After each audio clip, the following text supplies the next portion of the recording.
Toridama Brave Challenge asks the simple question, just how much of a chicken are you? This is a ridiculous minigame collection from the makers of the Consider It series, which I'm also a big fan of, and that's why I picked this up the other day. Toridama Brave Challenge is a collection of courage tests disguised as minigames, and you only have to press one button, or press and hold one button, or hammer it, just depends on the minigame. But the idea is to usually leave something as late as you possibly can before you're about to die or the minigame's about to collapse and fall in on itself, so that you can be the least chicken possible. If you trigger something too early, you get minus points. If you leave it too late and the catastrophe at the end of the minigame happens, you get minus 9,999 points. But leave it as late as possible and you get it perfectly, you can get up to 9,999 points in the other direction. The game chooses 3 minigames out of its collection for you, and there's 19 types of minigames, but loads of variations inside those 19, which keeps it fresh and interesting. And what it will do is it will kind of judge your chicken level based on the results of those 3 levels that are chosen for you. Now you've got single player mode where you have control over the whole screen, or you've got 2-player mode where you're side by side trying to work out who is the least chicken and therefore the winner. And that's kind of the game. It's stupid, it's irrelevant, I love it, it's ridiculous, and it's oddly really Moorish because the mini games are really, and like the zany, like Takeshi's Castle, ridiculous send-up Japanese humour is what makes this. So there's games like where you're having to stop a car driving at high speed before it just drives off the edge of the cliff. Then there's other ones like opening a parachute before you hit the ground. And with these ones, you don't hit bang on the edge of time. You have to hit early and hope that you kind of stop momentum and don't then go off the edge of the cliff. Other ones, like stopping an alligator eating food off the top of your head, are much more like instant. There's another one where you've got a bucket that's falling from a sky with spikes on, and it's got to like be pulled a rope so that it stops it before it hits your head.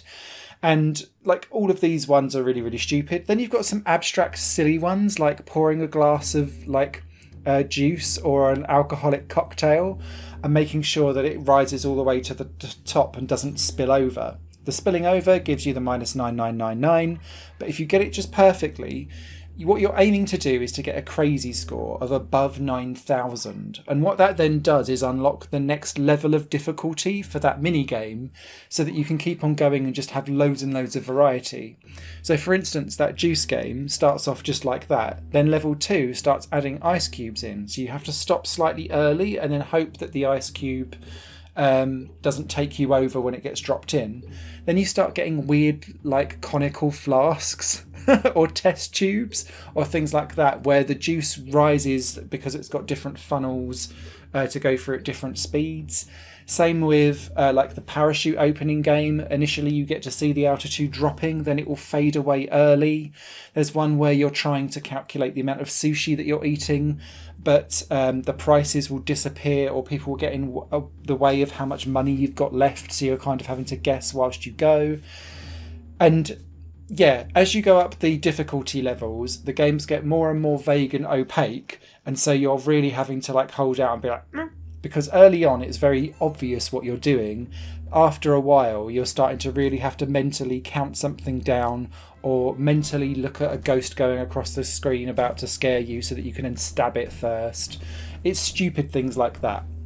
I think this game is absolutely hilarious. It does an awful lot with a very simple premise, and it's all of the trappings of the game and the style that really works well. Outside of the single player and 2-player mode, there's also a crazy mode, which is when you've unlocked all 19 mini-games, you can then try and see how many of them you can get a crazy score of above 9,000 in a row to then get put onto an online leaderboard. So that's quite cool as well. Remote play together also works through Steam, which is quite nice. My only downside to this is its audio. Now, every single game has a taiko drum banging in the background very slowly, kind of building itself up momentum, but it's quite low fidelity, like as if it's been compressed too much, so it's fuzzy and tinny and a bit like very low quality, basically. So I'd recommend playing this game with the music turned off so that you can have your own crazy soundtrack in the background. Get some Otakabe Beaver on or something like that so that you can feel the full force of J-Rock and J-Metal going at full Screamo mode and have a blast with this game, because everything else about it is absolutely hilarious. It's also super cheap as well. So recommend. Toridama Brave Challenge, out now.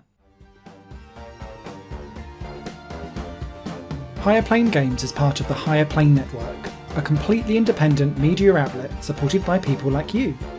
The goal is to create the best possible content that cultivates a richer indie scene for games as well as music and entertainment. To find out more and to get involved, visit patreon.com/Higher Plane Network.